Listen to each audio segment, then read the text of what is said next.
आपके साथ मैं हूं अनुया यादव। प्रधानमंत्री आवास योजना के तहत सरकार ने होम लोन पर सब्सिडी के लिए गाइडलाइंस को जारी कर दिया है और स्कीम का वही लोग फायदा उठा पाएंगे जिनकी सालाना इनकम अधिकतम 12 लाख रुपए होगी। उन्हें 9 लाख रुपए तक के होम लोन पर 4% की सब्सिडी मिलेगी और इसी तरह से 20 साल की अवधि के लिए आपको ये लोन यहाँ पर लेना होगा। तमाम बातें इस गाइडलाइंस में क्या कुछ है वो आपको बताएंगे। मेरे साथ 4 खास मेहमान यहाँ पर जुड़ गए हैं। प्रवीण जैन है, प्रेसिडेंट है नारडेको के, उनसे बातचीत करेंगे। साथ ही सुधीर कृष्णा, फॉर्मर सेक्रेटरी है यूडी मिनिस्ट्री के, वो भी हमारे साथ जुड़े हैं। S Kalyan Raman, MD and CEO NHP, साथ ही डॉक्टर नंदिता चैटर्जी, सेक्रेटरी हैं HUPA की, उन्हें भी हम हमारे साथ इस चर्चा में शामिल करेंगे। मेरे सहयोगी प्रकाश प्रियदर्शी भी हमारे साथ होंगे। लेकिन सबसे पहले आप ये पूरी रिपोर्ट देखिए। 2017 में घर बनाने के लिए 9 लाख रुपए तक के कर्ज पर ब्याज में 4% की छूट और 12 लाख रुपए तक के कर्ज पर ब्याज में 3% की छूट दी जाएगी।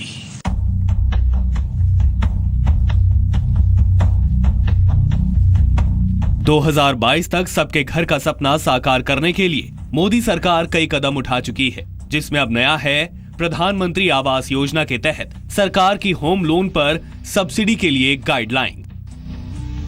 नई गाइडलाइंस के मुताबिक कुल 4 कैटेगरी निर्धारित की गई हैं।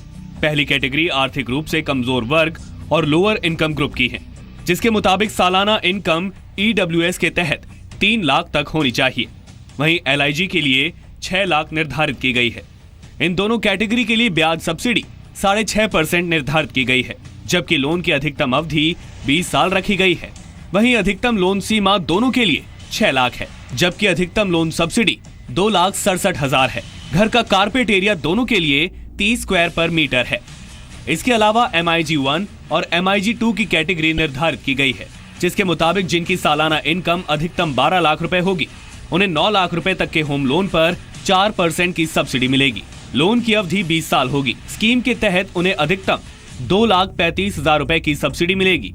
ये लोन उन्हीं घरों पर मिलेगा जिसका कारपेट एरिया 90 स्क्वायर मीटर होगा। साथ ही 18 लाख रुपए सालाना इनकम वालों को होम लोन पर 3% की सब्सिडी मिलेगी। इन्हें 12 लाख रुपए तक के होम लोन पर सब्सिडी मिलेगी।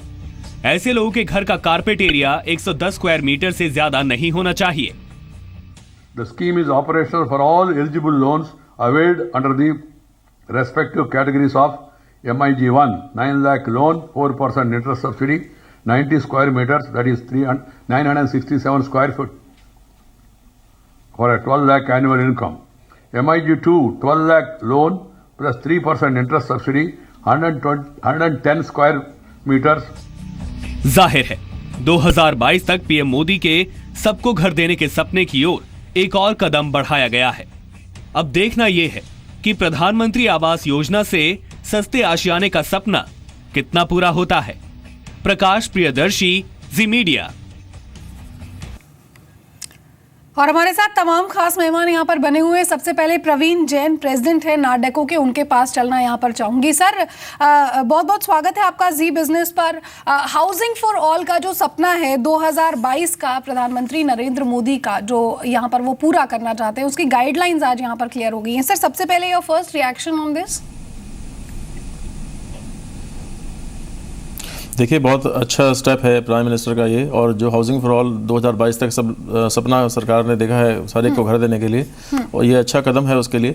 और अफोर्डेबल हाउसिंग में जो अभी आज इन्होंने किया है कि 9 लाख रुपए तक के या 12 लाख रुपए तक के इंटरेस्ट के ऊपर 4% और 3% की सब्सिडी, ये, और 12 लाख से 18 लाख इनकम की जहाँ बात कर रहे हैं, एक आम आदमी की अगर बात करें, जो एक नया यूथ है आज की तारीख में जो घर बनाना चाहता है, उनका 12 से 18 लाख रुपए के रेंज, मतलब इसी रेंज में आते हैं। और आज मुझे लगता है कि हर एक आदमी को कुछ ना कुछ सब्सिडी जरूर मिलेगी। जी जी जी।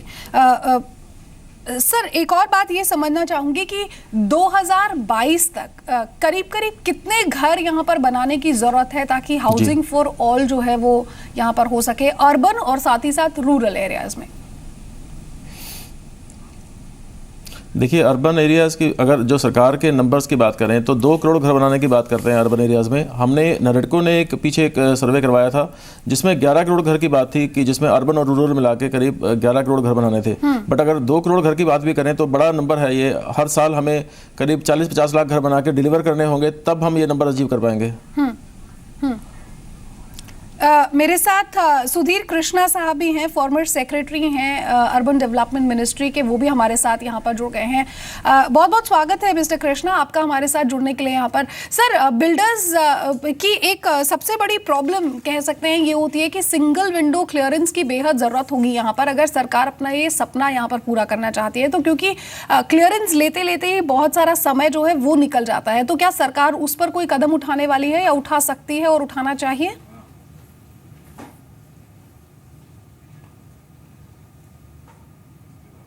इन पार्टनरशिप, तो पब्लिक प्राइवेट पार्टनरशिप के माध्यम से ईडब्ल्यूएस और एलआईजी घर बनाने को विशेष ध्यान दिया जा रहा है ये प्रधानमंत्री आवास योजना में। तो इसलिए प्राइवेट सेक्टर की इसमें बड़ी अहम भूमिका है और इसलिए जो म्यूनिसिपल बॉडीज हैं और भी अथॉरिटीज हैं उनके लिए बहुत ज़रूरी है कि वो अपने अपने अप्रूवल समय दें। और साथ साथ अब रेरा एक्ट भी आ गया है और उसके रूल्स भी बनते जा रहे हैं, कई राज्यों ने बना भी लिए हैं। तो रेरा एक्ट के तहत जो डेवलपर्स हैं उनके ऊपर बड़ी जिम्मेदारी आती जा रही है कि समय से वो प्रोजेक्ट को डिलीवर करें। और अगर ये अथॉरिटी, जैसे आपने कहा कि अप्रूवल समय से नहीं मिलेंगे तो निश्चय में ही रेरा एक्ट के जो उद्देश्य है उसकी पूर्ति में बाधा पड़ेगी। तो इसलिए आवश्यक ये है कि जो अथॉरिटीज हैं वो सभी सिंगल विंडो के माध्यम से काम करें, ये तो एक संभव है। और दूसरा ये कि राज्य सरकारें अगर म्यूनिसिपैलिटीज को ही प्रेस्क्राइब्ड अथॉरिटी डिक्लेयर करते चलें, अनेक कानून हैं, लॉज हैं, लेकिन हर एक लॉ में अलग अलग अथॉरिटी है। तो इसके बजाय अगर म्यूनिसिपैलिटी को ही अधिकांश कानून में उनको अगर अथॉरिटी डिक्लेयर कर दिया जाए तो सिंगल विंडो यथार्थ रूप में आगे बढ़ सकता है। ये तो सुझाव मैं देना चाहूँगा। और साथ में ये भी है कि रेरा एक्ट के तहत जो अथॉरिटी बनानी है उनको जल्दी से जल्दी कार्यरत किया जाए। रूल्स बहुत से राज्यों को बनाने हैं, उत्तर प्रदेश ने बना लिया लेकिन अभी बहुत से राज्यों ने नहीं बनाए, तो उसको भी जल्दी बनाने की आवश्यकता है। जी मिस्टर कृष्णा, मतलब यहाँ पर साफ समझ में ये आता है कि स्टेट और सेंटर को यहाँ हाथ मिलाकर आगे बढ़ना होगा और तभी ये पॉसिबल होगा सर, क्योंकि अगर यहाँ पर दोनों साथ मिलकर नहीं चले तो उसके बाद ये घर बनाने लोगों के लिए बहुत मुश्किल हो जाएंगे। क्योंकि मेट्रोज में तो थोड़ा मुश्किल है क्योंकि ऑलरेडी जो सिटीज हैं वो काफी कंजस्टेड है, तो आउटस्कर्ट्स के जो एरिया है उन्हें यहाँ पर चुना जाता है इस तरह से घर बनाने के लिए। सर, ऐसे में स्टेट और सेंटर दोनों को मिलकर काम करना होगा इसके लिए। मतलब देखिए, सेंटर का मेरा मानना ये है कि सेंटर जो कर सकती है वो कर रही है, लेकिन अब ज्यादा दायित्व राज्य सरकारों पर है। और ये भी आप देखें कि जो एक तरफ से 2 करोड़ घर बनाने की बात है वो सच में आवश्यकता है, लेकिन ये भी देखना होगा कि 1 करोड़ से ज्यादा घर खाली पड़े हुए हैं। आप जहाँ भी आउटस्कर्ट में खास तौर से जाके हम देखें, चाहे वो ग्रेटर नोएडा हो या फिर वो नोएडा हो या गुड़गांव हो या ग्रेटर गुड़गांव हो और आगे भी चलते जाएं, तो घर बड़ी तादाद में खाली पड़े हुए हैं। ईडब्ल्यूएस हाउसेज में गरीब लोग रहते हैं, कम इनकम के लोग रहने के लिए बनाए गए हैं। अगर वो वहाँ पर मूलभूत सुविधाएं नहीं उपलब्ध हैं, साफ पानी या ड्रेनेज, सीवेज, रोड कनेक्टिविटी, बस ट्रांसपोर्टेशन, प्रॉपर इलेक्ट्रिसिटी सप्लाई और सेफ्टी सिक्योरिटी और अब इंफ्रास्ट्रक्चर, सोशल इंफ्रास्ट्रक्चर नहीं है, तो घर बनाते जाने से काम होगा नहीं है जी। और ये मैं कहूंगा कि शहर के अंदर रीडेवलपमेंट के तहत, जैसे न्यू मोती बाग या ईस्ट किदवई नगर को रीडेवलपमेंट के तहत मल्टी स्टोरी प्रोजेक्ट्स बनाई गई हैं। जी जी जी सर, आप हमारे साथ बने रहिए। हमारे साथ एस कल्याणा रमन भी हैं, एमडी एंड सीईओ हैं एनएचबी के। मिस्टर रमन, गवर्नमेंट ने अपनी ये जो गाइडलाइंस यहाँ पर रिलीज की है, जाहिर तौर पर क्रेडिट लिंक्ड सब्सिडी स्कीम्स हैं ये, इसके नए फीचर्स और सर क्या कुछ हैं, अगर विस्तार से बता सके तो। The existing CLSS covered the EWS and LIG category with max salary of 600,000 or 6 lakhs. Where it covered there, this segment we had already released 420 crores of subsidy, which is done better than any other scheme so far on the subsidy front. However, on December 31st, the Prime Minister announced the subsidy for the middle income group, where people with income of 12 and 18 lakhs got covered. Which means if you take an income of 12 lakhs, any bank will tell you unless you have any other debt, your loan amounts will be something like 36 lakhs and 18 lakhs will be about 55 lakhs.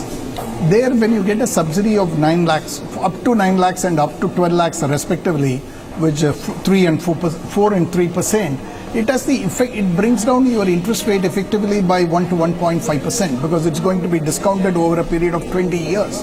And how the subsidy is paid, we are going to discount it upfront and credit, so your principal comes down on day one.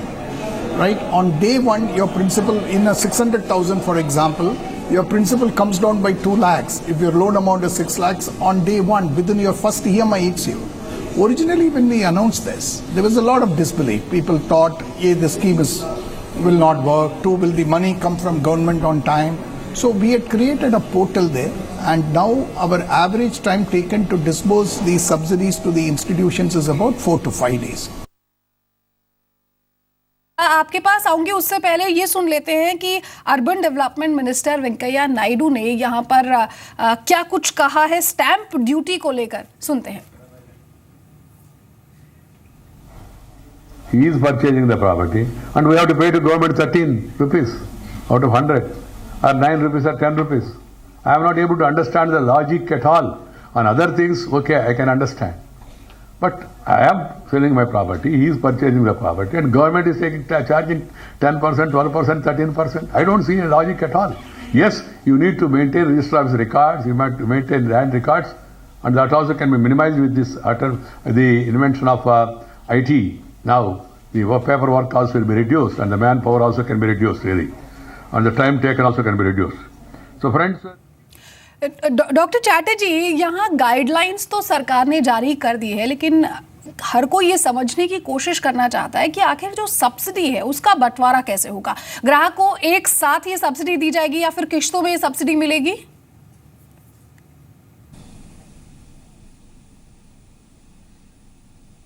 इसका तरीका ऐसा है that Bharat सरकार से advance subsidy credit होता central nodal agencies को। हमारा 2 central nodal agencies है, एक है नेशनल हाउसिंग बैंक, एक है हटको। ये जो सेंट्रल नोडल एजेंसीज है ये पीएलआई तथा प्राइमरी लेंडिंग इंस्टीट्यूशंस के साथ एक मेमोरेंडम एग्रीमेंट करते हैं और इसके result as a result of this once the bank sanctions the loans, they can claim the subsidy from the credit central nodal agencies, and that is usually credited to the loan account of the beneficiary within 4 to 5 days. जी जी, चलिए प्रकाश, देखा जाए तो अब जब सरकार ने यहाँ पर गाइडलाइंस जारी कर दी हैं, बहुत क्लैरिटी के साथ ये बता दिया है कि अगर आप LIG चाहते हैं, MIG1, MIG2 बहुत अच्छे से क्लैरिफाई यहाँ पर कर दिया है। ऐसे में अब बिल्डर्स को भी यहाँ पर साथ आना होगा सरकार के और हाथ मिलाना होगा यहाँ पर, क्योंकि जिस तरह का क्राइटेरिया सरकार ने यहाँ पर एक एरिया, कारपेट एरिया को लेकर भी सेट किया है, वो एक बहुत बड़ी चुनौती होगी बिल्डर्स के लिए भी उस कारपेट एरिया के मकान बनाना। बिल्कुल, और इस क्लैरिटी के साथ कंज्यूमर के पॉइंट ऑफ व्यू से देखें, बिल्डर्स के पॉइंट ऑफ व्यू से देखें, सबसे इम्पॉर्टेंट चीज़ ये है कि कंज्यूमर इस बात को अच्छे तरीके से समझ ले कि अगर प्रधानमंत्री आवास योजना के तहत उसको सब्सिडी लिंक्ड जो फैसिलिटी है वो लेना है तो उसको क्या करना चाहिए, उसकी अपनी एलिजिबिलिटी क्या है, जो प्रोजेक्ट है उस किस कैटेगरी में आता है। अहम बात यह है कि जो नई गाइडलाइंस इशू की गई है उसमें जो पहले से जो 2 स्कीम्स चल रहे थे, 3 लाख रुपए इनकम ग्रुप और 6 लाख रुपए इनकम ग्रुप के लिए, EWS और LIG फ्लैट्स के लिए, उसमें जो लोन का टेन्योर है उसको बढ़ा के 15 साल से अब 20 साल कर दिया गया है। मतलब आप 20 साल तक ये फैसिलिटी आप लोन रीपेमेंट कर सकते हैं। ये एक अहम बदलाव है। दूसरी चीज़ ये है कि अफोर्डेबल हाउसिंग सेगमेंट में ही जो सब्सिडी का फ़ायदा है वो जिन लोगों की जो हाउस होल्ड इनकम है वो 18 लाख रुपए है वो भी इसका फ़ायदा ले सकते हैं। तो अगर बिल्डर्स के प्रोस्पेक्टिव से देखें तो जिस तरीके से रियल एस्टेट में मंदी की स्थिति पिछले 2-3 सालों से आप देख रही हैं, तो ऐसे में अगर इस इनकम ग्रुप के लोग भी अफोर्डेबल हाउसिंग सेगमेंट में आएंगे और सब्सिडी का फ़ायदा उनको मिलेगा, तो जाहिर तौर पे बिल्डर्स के इसका फ़ायदा होगा, क्योंकि उनके यूनिट ज़्यादा से ज़्यादा सेल होंगे। सिर्फ अगर आप देश में तकरीबन 1 लाख से ज़्यादा ऐसे यूनिट्स हैं जो इन्वेंट्री पड़े हुए हैं जिसके खरीदार नहीं है, तो ऐसे में बिल्डर्स को ट्रांसपेरेंट तरीके से अच्छे बायर्स को इन्वाइट करना और सब्सिडी का फायदा देना एक अहम चीज होगी। बिल्कुल, बायर्स को यहाँ पर ट्रांसपेरेंसी दिखानी होगी। बिल्डर को यही बहुत बड़ी चुनौती है, बिल्डर्स के लिए भी, और जो खरीदार हैं उनके लिए हम ये भी बता दें कि सारी इंफॉर्मेशन जो है वो आप अपनी टेलीविजन स्क्रीन पर देख सकते हैं। क्या करें अगर आप एक घर खरीदार है, तो साथ ही साथ कैसे आप इस स्कीम का फायदा उठा सकते हैं, कहां आपको इस स्कीम, कौन कौन से वो बैंक, सही तमाम इंफॉर्मेशन भी हम आपको आपकी स्क्रीन पर दे रहे हैं।